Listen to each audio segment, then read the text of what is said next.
교회를 다니는 그리스도인들의 신앙을 크게 세 부분으로 나눌 수가 있습니다. 첫 번째는 삼육 그리스도인들입니다. 이분들은 세상도 좋고 교회도 좋습니다. 적당하게 세상의 재미를 누리면서 또 교회에서 신앙생활을 하는 거죠.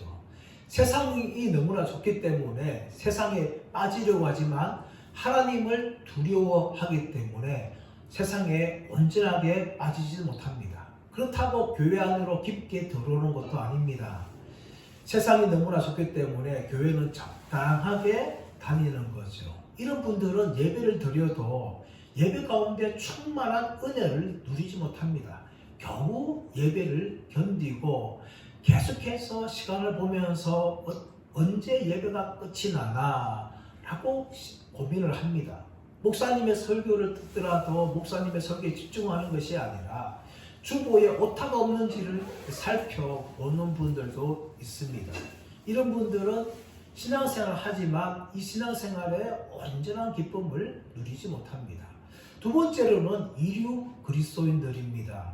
이분들은 교회에서 봉사도 하고 11조도 합니다. 예배생활도 빠지지 않고 나옵니다. 그러나 첫사랑을 잃어버렸기 때문에 예배를 드리면서도 신앙생활을 하면서도 이 진정한 기쁨을 누리지 못합니다. 그저 지금까지 해왔던 관성대로 종교적인 습관을 따라서 신앙생활을 하는 분들입니다. 너무나 안타까운 분들이죠.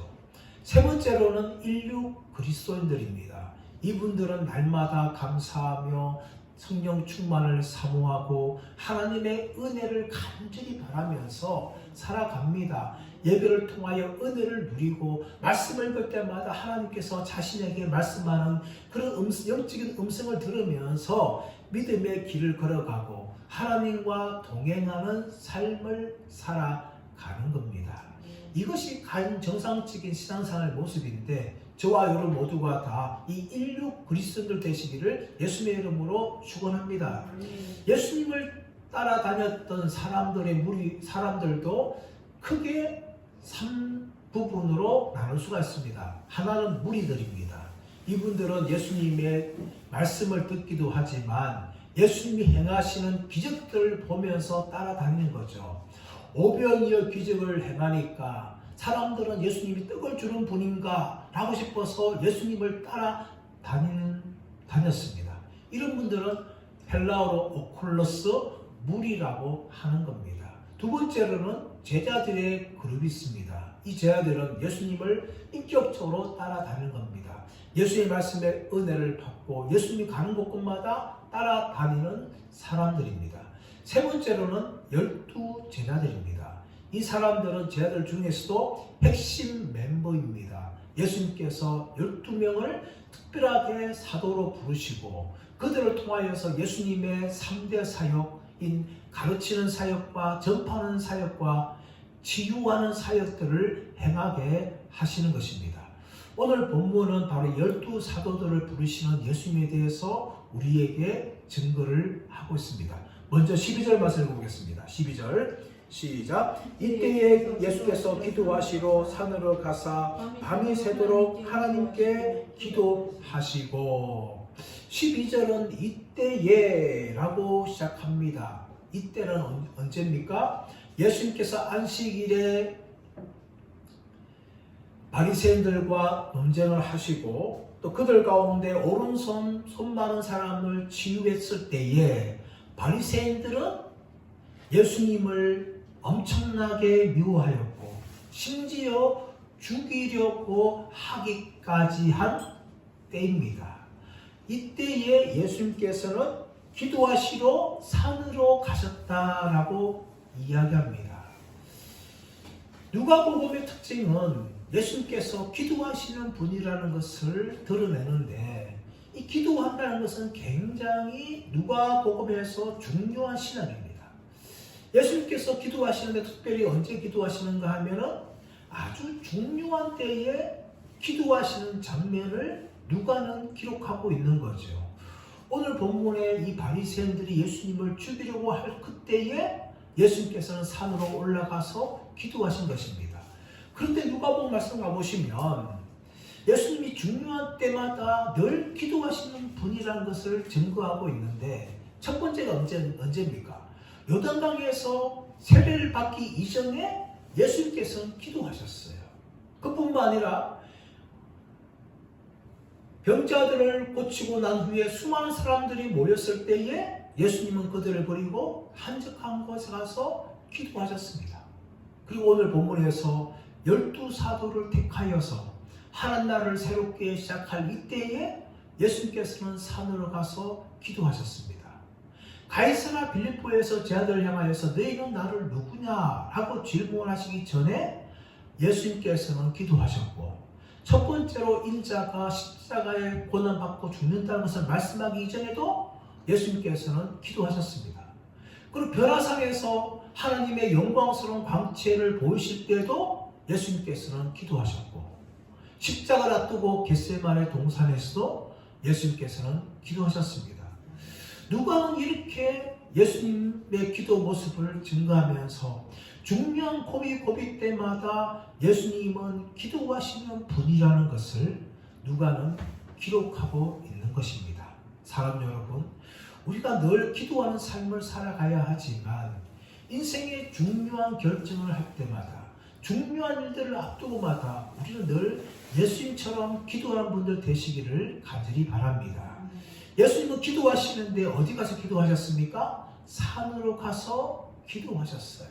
이것은 사람들과 멀리 떨어져서 하나님과 집중적으로 기도하시는 예수님의 모습을 보여주는 겁니다. 여러분, 기도의 장소는요, 사람들이 많이 모이는 장소가 아니라 한적한 곳이 좋습니다. 때로는 다락방이 있다면 다락방에 들어가고, 골방이 있다면 골방에 들어가서 사람들과 만나지 않는 곳에 하나님과 독대하면서 그렇게 온전하게 기도해야 합니다. 그만큼 기도는 우리의 집중이 필요한데, 예수님께서는 사람들을 버리고 산으로 가셔서 그렇게 예수님께서는 기도를 하신 것입니다. 이렇게 기도하신 예수님께서는 밤이 새도록 기도하셨습니다. 소위 철야 기도를 하셨다는 것이죠. 예수님은 기도하시면서 산에서 홀로서 밤을 지새우면서 하나님과 기도하는 시간을 보내셨다는 것입니다. 예수님이 이처럼 기도를 할 때에 집중해서 기도하셨고, 때로는 밤이 새도록 기도하신 것입니다. 마치 야곱이 천사와 씨름할 때에 밤이 새도록 기도한 것처럼 예수님께서는 12 제자를 선택하는 이 중요한 시기를 앞두고 예수님께서는 밤이 새도록 그렇게 기도하셨습니다. 그리고 예수님께서 기도하신 것은 하나님께 기도하셨다라고 말합니다. 우리가 읽었던 12절에서는 하나님께 기도하시고 라고 되어 있지만, 헬라 성경에는 하나님의 기도를 들으셨다라고 되어 있습니다. 하나님의 기도를 들으셨다는 것은 크게 두 가지 의미가 있죠. 오늘 번역된 것처럼 하나님께 기도했다는 겁니다. 하나님께 기도했다. 또 한 가지는 무엇인가 하면 하나님의 뜻에 순종하는 기도를 들으셨다는 것이 하나님의 기도입니다. 여러분, 이것이 온전한 기도예요. 우리의 기도는 대부분 우리의 요구사항을 하나님께 아뢰고 또 하나님의 응답을 기다리는 기도를 드립니다. 물론 그것도 기도지만 하나님의 기도가 아닙니다. 우리의 기도를 드리는 거죠. 하나님의 기도는 무엇입니까? 하나님께 기도를 드리지만 우리의 뜻과 우리의 요구사항을 하나님께 아뢰는 것이 아니라 하나님 뜻이 무엇인지를 발견하고 그 뜻에 순종하는 기도를 드리는 것이 바로 하나님의 기도입니다. 이 예수님께서는 언제 이런 기도를 드리셨습니까? 겟세마네 동산에서 아버지요, 나의 원대로 하지 마옵시고 아버지의 원대로 하기를 원합니다. 그렇게 예수님은 3번이나 땀이 피가 되도록 그렇게 기도하시면서 결국 예수님의 뜻을 내려놓고 하나님 뜻에 순종하면서 그 기도를 마치셨어요. 그것이 바로 하나님의 기도입니다. 예수님께서는 12사도를 선택하시는데 하나님의 뜻을 구하는 거예요. 그리고 그 뜻을 구하면서 순종하는 기도를 밤이 새도록 산에서 홀로 그렇게 예수님은 기도하신 것입니다. 이렇게 예수님께서 기도하신 후에 예수님 이제 12사도를 선택을 하십니다. 13절 말씀 봐볼까요? 13절 시작. 밝음의 그 제아들을 부르사 그 중에서 12를 택하여 사도라 칭하셨으니, 예수님을 따르는 제아들의 무리가 많았습니다. 그런데 그 제아들 무리들 중에서 12명을 택하여서, 예수님이 택하여서 그들을 사도라고 부르셨습니다. 이 사도라는 것은 아포스톨로스, 보냄을 받은 자라는 의미를 가지고 있는데, 예수님께서 이 사도를 부르실 때 몇 명을 부르시는가 하면 12명을 부르셨어요. 12명. 왜 12명일까요? 11명이면 축구 대표팀이 형성되지 않습니까? 11명도 아니고, 12명도 많은 13명이나 15명도 아니고, 예수님은 12명을 그분의 사도로 부르셨습니다. 여러분, 12를 12라는 것은 상징적인 의미가 있어요. 이스라엘 지파가 몇 지파입니까? 12지파죠. 12지파입니다. 이 12지파 통해서 하나님의 백성들을 형성한 숫자가 바로 12라는 숫자입니다. 그리고 예수님께서 새로운 하나님 나라를, 공동체를 열어가면서 누구를 부르시는가 하면 12명의 사도를 부르셔서 그들에게 예수님의 사역을 맡기시는 것입니다. 그들이 가는 곳곳마다 예수님의 사역을 하는 거죠. 그런데 이런 사도라는 직분은요, 그 당시에 독특한 직분입니다. 물론 신학교회에도 일시적으로는 사도의 직분이 있었어요. 그런데 사도는 이 12명의 사도와 똑같은 사도는 아닙니다. 물론 사도 바울은 특별한 케이스이지만 이 12명의 사도라는 것은 다른 사도들과 구분되는 사도들이에요. 이 사도들의 직분은요, 오늘날 없습니다. 교황은 사도의 후손이라고 말하고 있고, 또 유명한 능력이 있는 목사님은 나는 사도다, 그렇게 좋아하는 분들이 있지만, 엄격하게 말하면 이 12사도와 같은 사도는 오늘날 존재하지 않습니다. 이 12명만 해당하는 거예요. 그렇지만 여러분, 이 사도들의 하는 일은 오늘날 저와 여러분들에게 계승되어집니다. 우리는 12명의 사도와 같은 사람들이 아닙니다. 하지만 예수님께서는 오늘날 저와 여러분들을 부르셔서 이 12명의 사도들이 했던 사역들을 오늘날도 감당해야 하는 겁니다. 이들의 사역이 무엇입니까? 가르치는 거예요. 전파하는 거예요. 예수님의 능력으로 병자를 고치고 귀신을 쫓아내는 사역이었습니다. 이런 사역은요, 12명의 사도만 하는 것이 아니라 오늘날 예수 믿는 사람이라면 이 사역에 얼마든지 쓰임받을 수가 있는 것입니다. 그래서 여러분, 우리는요, 예수의 이름으로 병자들에게 명령하고 치료할 수 있어요. 예수의 이름으로 귀신들 들은 사람을 향하여서 예수의 이름으로 명령을 떠나가라, 그렇게 명령할 권세가 우리에게 있는 겁니다. 이 예수님의 3대 사역은 예수님과 12명의 사도만 한정적으로 주어진 것이 아니라 예수를 믿는 모든 사람이라면 이런 사역을 할 수 있도록 예수님께서 우리를 부르셨어요. 그리고 우리 가는 곳곳마다 비록 사도는 아니지만 하나님의 백성으로서 예수의 능력을 붙잡고 사도들이 할 수 있는 그런 사역들을 지금도 우리는 어느 곳에 가든지 할 수가 있는 것입니다. 그런데 예수님께서 이 사도들을 부르실 때에 이 사도들 보면 특징이 있어요. 특징. 하나는 무엇인가 하면 이 모든 사도들이 다 거저 평범한 사람입니다. 평범한 사람들. 이것을 히브리어로 암하레츠라고 하는데 땅의 백성들, 이런 의미를 가지고 있어요. 거저 민초들이었다는 거죠. 그 당시에 종교 지도자였던 대장들과 서기관과 바리새인들이랑 이런 사람들이 아니라, 또 왕같은 신분을 가지고 있는 사람들이 아니라 거저 민초에 해당하는 땅의 백성들이라고 있는 평범한 사람들이 사도로 부름을 받았다는 겁니다. 이들의 직업을 보십시오.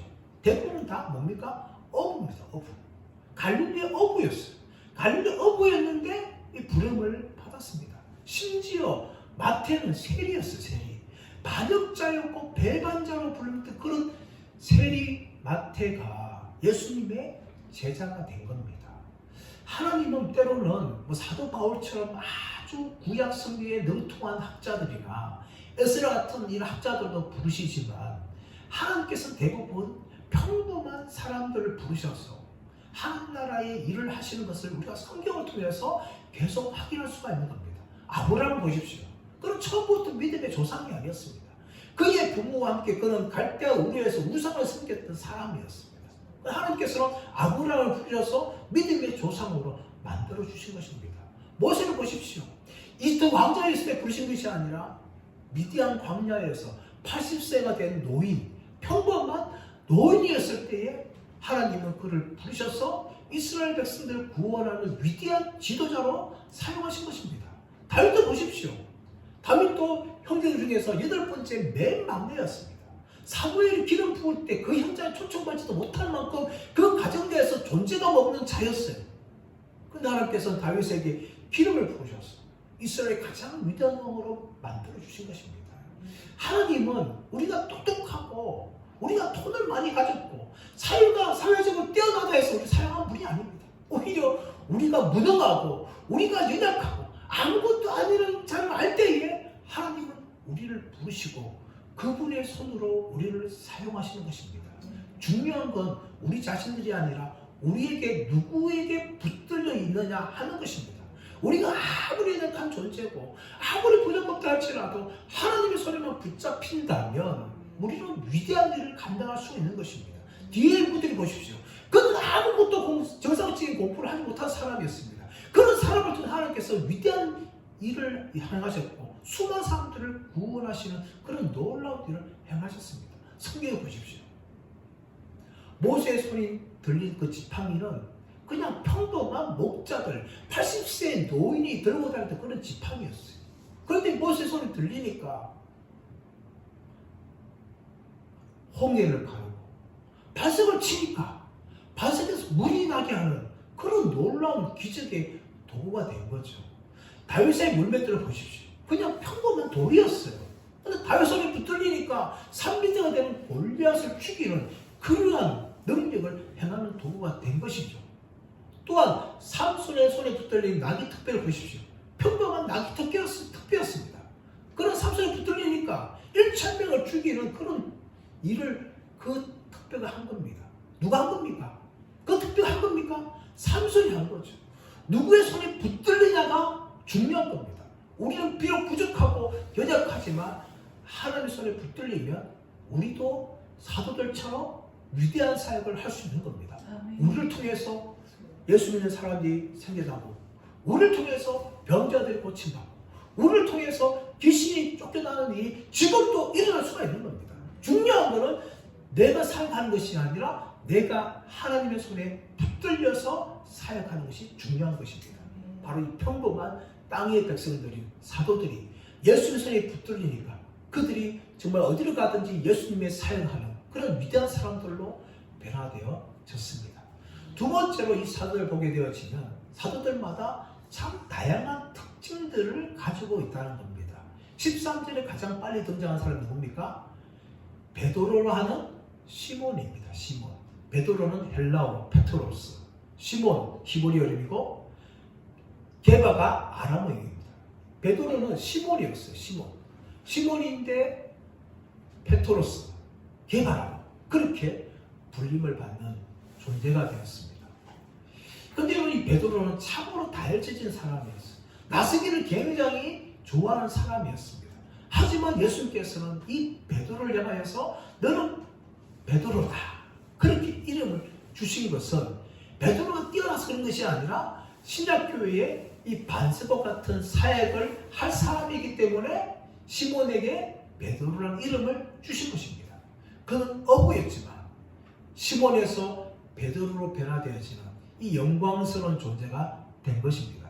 두 번째 보게 되어지면 이 야고보와 요한이 등장합니다. 야고보와 요한. 이 야고보와 요한을 보게 되어지면 이 사람들은 불같은 성격을 가지고 있었어요. 제자들과 예수님 어느 날 사마리아 마을로 들어갈 때에 사마리아 사람들이 들어올 수 없다. 그래 막으니까 어떻게 합니까? 불같이 성질을 내면서 예수님 우리로 하여금 하늘에서 불을 내려서 저들을 멸하게 하여 주옵소서. 그렇게 분노를 터뜨립니다. 그래서 그들은 뭡니까? 우리의 아들들이에요. 우리의 아들. 정말 성질이 불같은 사람들이었어요. 이런 성질이 불같은 사람이었던 야고보 요한. 특별히 요한은 나중에 뭐라고 부름받습니까? 사랑의 사도라. 그렇게 변화되어지는 거죠. 또 빌립, 이 빌립은 잔머리에 들어가요. 잔머리. 이 빌립이 예수님께서 사람들 모였을 때에 이 사람들에게 어떻게 하면 떡을 주 나눠줄 수 있겠느냐, 그렇게 물을 때에 빌립이 계산하기만, 우리가 계산해봐도 200데날 떡이 부족할 것 같습니다. 머리를 참 잘 써요. 그러나 이 빌립은 그곳에 예수님이 계신다는 사실을 계산하지 않았습니다. 잔머리를 굉장히 잘 쓰는 사람이지만 하나님의 능력을 몰랐던 사람이 빌립이었어요. 더 나아가서 야고보 같은 또 안드레 같은 사람은 그저 평범한 사람들이었고, 특별히 도마는 뭡니까? 이 도마는 쌍둥이 이라는 이름을 가지고 있는데 아마 그 형제가 또 있을 것 같아요. 근데 그 신앙도 뭡니까? 쌍둥이처럼 헷갈리는 거예요. 의심 많은 도마. 그 사람이 바로 이 도마였습니다. 더 나아가서는 셀롯이라는 시몬. 이 셀롯이라는 것은 열심당원들은 시카리라고 부르면서 암살자가 부름받았어요. 늘 그들은 품에 칼을 들고 다녔어요. 단독. 그래가지고 로마와 관련된 사람들을 암살시킨 사람들이 이 셀롯인 시몬 같은 사람들이었습니다. 그리고 맨 마지 보면 예수를 팔자인 가룟 유다가 등장합니다. 가룟 유다. 예수를 팔자인 가룟 유다. 예수를 팔자의 의미, 정확한 의미 무엇인가 하면 배반자, 반역자, 프로토테스라는 의미입니다. 예수를 팔자는 굉장히 어역한 겁니다. 이 가룟 유다 향하여서 무엇이라고 말하고 있는가 하면 그는 반역자였다. 예수님을 배반한 사람이다. 라고 이 가룟 유다를 부릅니다. 사실 가룟 유다는 굉장히 똑똑한 사람이었어요. 그래서 이 12명의 제자들 중에서 예수 인정을 받아서 이 제정을 맡은 거죠. 제정을 맡았다는 것은 머리가 똑똑한 뿐만 아니라 그는 신뢰받는 그런 사람이었는데, 사실 알고 보니까 이 가룟 유다는 도둑이었고 심지어 예수님을 은삼십에 팔았던 반역자였고 배반자였습니다. 이런 사람들이 다양하게 예수님의 제자가 된 것입니다. 사랑 여러분, 우리도 마찬가지입니다. 교회 안에 수많은 교인들이 있어요. 성격도 다양하고 집안도 다양하고 출신 지역도 다양하고 배운 것도 다양합니다. 이런 다양한 사람들이 다 모이는 거죠. 그래서 교회를 이루는 겁니다. 그래서 이러다 보면 교회 안에 많은 문제가 발생할 수 있고 서로 다툴 수가 있고 또 여러 가지 어려움도 충분히 생길 수가 있는 것입니다. 하지만 교회는 바로 그런 사람들이 모이는 곳이라는 것을 성경은 보여주고 있는 것입니다. 이런 사람 모였을 때 이제 예수님께서는 나아갈 때에 많은 사람들이 예수님께 나온 것을 볼 수가 있습니다. 17절 말씀 볼까요? 17절 시작. 예수께서 그들과 함께 내려오사 평지에 서시니 그 제자의 많은 무리와 예수의 말씀도 듣고 병 고침을 받으려고 유대 사방과 예루살렘과 두로와 시돈의 해안으로부터 온 많은 백성도 있더라 라고 이야기합니다. 자, 예수님께서 평지에 서셨어요. 평지에 서셨어요. 우리가 다음 주에 살펴볼 말씀은 흔히 평지 설교라고 하는 것입니다. 이 평지라는 것은 산이 아닙니다. 산이 아니고 이 갈릴리 저지대와 같은 낮은 곳을 이야기하는데, 이곳에서 예수님께서 말씀을 가르치고 할 때에 많은 사람들이 모여 나오는데 어디 나오는가 하면 유대 사방과 예루살렘과 두로와 시돈의 해안으로부터 많은 백성이 나왔다라고 이야기합니다. 지금까지는 온 유대 정도에서만 나왔지만 이제는 온 유대와 예루살렘을 넘어서 시돈과 또 두로에서도 나온 거죠. 예수님의 명성이 단지 유대 땅 안에서만 머무는 것이 아니라 이제는 이웃 나라로 퍼져나가는 겁니다. 시돈과 두루는 위쪽 지방에 있는 다른 나라 지역인데 이곳에도 사람들이 예수님께 찾아오는 것을 볼 수가 있습니다. 그만큼 예수님의 명성이 이웃들 향하여서 계속해서 퍼져나갈 때에 사람들이 예수님께 지금 계속해서 나오고 있는데, 자, 그것 통해서 어떤 일이 납니까? 자, 18절 말씀 볼까요? 18절 시작. 더러운 귀신에게 고난받는 자들도 고침을 받은지라. 많은 사람들이 나왔어요. 병자도 나왔고 귀신들도 나왔는데 그 중에 더러운 귀신에게 고난받는 자들도 고침을 받았다라고 이야기하고 있습니다. 예수님께 나오면 수많은 병자들도 고침받았어요. 또 더러운 귀신에게 매인 자들도 고침을 받았는데 우리가 앞에서 가버나움 회당에서 귀신 들린 자를 하여서 예수님께서 잠잠하고 그 사람에게 나오라 할 때에 더러운 귀신이 꼼짝 못하고 예수님 말씀에 순종하고 그 사람이 나오는 것을 보았습니다. 오늘 18절 말씀에서도 더러운 귀신에 걸린 사람들이 그 더러운 귀신 때문에 고난받았지만 예수님께 나올 때 그 귀신이 쫓겨나가는 그런 일들이 일어납니다. 이것을 볼 때 많은 사람들이 어떻게 합니까? 자, 19절 말씀 시작. 온무리가 예수를 만지려고 힘쓰니 이는 능력이 예수께로부터 나와서 모든 사람을 낫게 함이러라. 그러지 어떻습니까? 온무리가 예수님을 만지려고 힘썼다는 거예요.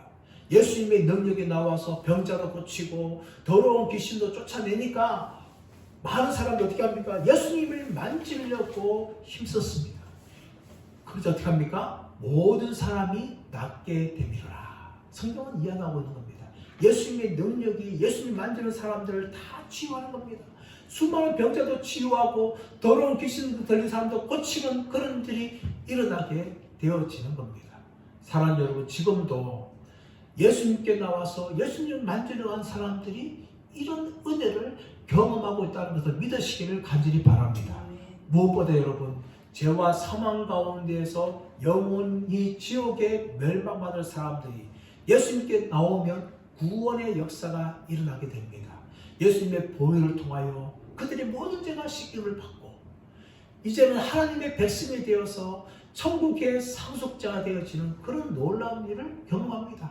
또 지금도 세계 곳곳에서는요, 병자들이 치유받고 귀신들이 떠나가고 무당이 회개하는 역사들이 지금도 세계 곳곳에서 일어나고 있습니다.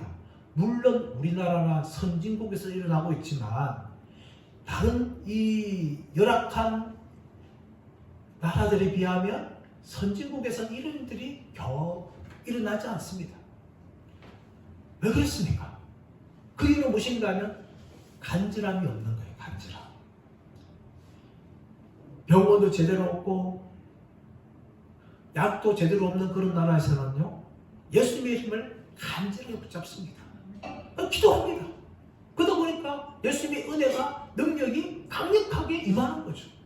그래서 약을 먹지 않아도 예수님께 기도하고 예수님께 구하기만 하면 병자가 고침받고 귀신이 떠나가는 일들이 일어납니다. 근데 여러분, 우리나라 같거나 또 우리나라보다 더 잘 사는 나라 보면 감기도 고치기 힘들어요. 하나님께서 물론 약을 주셨습니다. 약을 사용해야 되죠. 그런데 문제는 무엇인가 하면 예수님의 이름보다 약을 더 의지하는 거예요. 예수님의 이름보다 병원을 더 의지합니다. 예수님의 능력보다 의사의 치료를 더 의지하죠. 그러다 보니까 감기도 잘 낫지 않고 여러 가지 병들이 예수의 이름으로 고침받는 일들이 우리나라에서 점점 희귀해지고 더욱더 잘 사는 나라에서는 이런 일들이 점점 일어나지 않습니다. 하지만 여러분, 선교지에 가면 아무리 능력 없는 목사가 예수 이름으로 와서 기도하면요, 그 병자가 치유받고 귀신이 떠나가는 일이 일어납니다. 왜 그렇습니까? 예수님만을 의지하기 때문입니다. 사람 여러분, 이 땅의 삶을 살아가면서 저와 여러분들이 예수님의 능력을 경험한 사람들 되기를 축복합니다. 12 사도들처럼 예수님의 이름으로 가르치고 예수의 복음을 전파하고 치유하는 일을 하기를 원합니다. 이 일을 하기 위해서는 우리에게 무엇이 있는가 하면 예수님의 능력을 향한 믿음의 간절함이 있어야 됩니다. 내 머리와 내가 가진 돈과 내가 가진 지식과 배경을 의지하는 것이 아니라 전적으로 예수님을 의지할 때에 예수님은 지금도 살아계셔서 우리가 일하는 사역하는 그 현장에서 나타나시고 역사하실 줄 믿습니다. 저와 여러분이 오늘날 12 사도가 되어서 예수님의 말씀을 가르치고 전파하고 치유하는 이런 놀라운 사역을 감당하시는 분들 되시기를 예수의 이름으로 축원합니다.